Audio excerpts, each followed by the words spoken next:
How does God want you to treat people who are hurting? Look at Isaiah chapter 42, and you'll see how the prediction of what Jesus would have done 1,000 years later, and Jesus fulfilled 1,000 years later, which is now 2,000 years ago. Let's check out Isaiah chapter 42.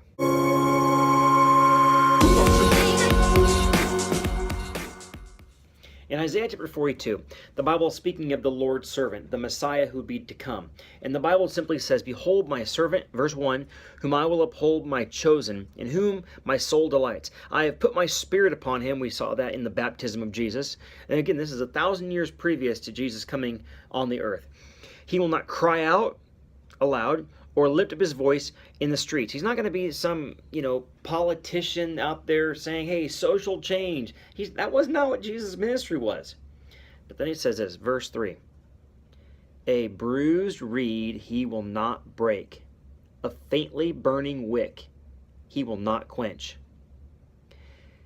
This was the Spirit of Jesus on the broken and the weak.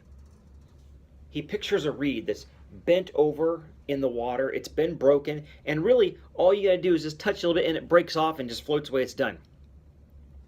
He pictures a wick that was burning and now it burnt out and it's just smoldering. It's got a little bit of fire there, but really it's just smoldering.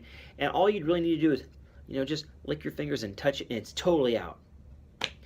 The Bible says Jesus wouldn't do that to anybody.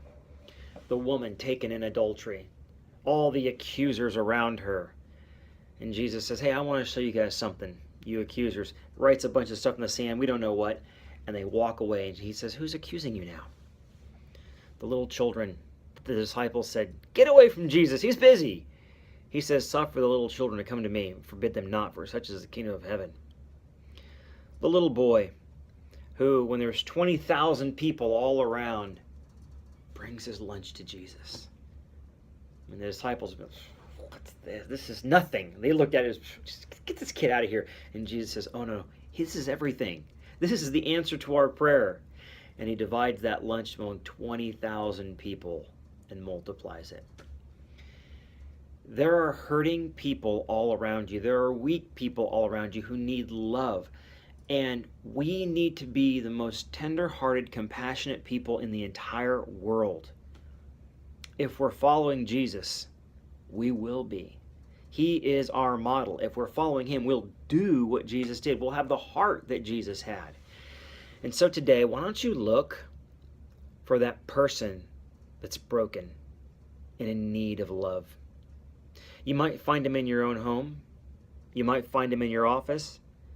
They might be in your small group. Look for that person today and show them Jesus' love and compassion.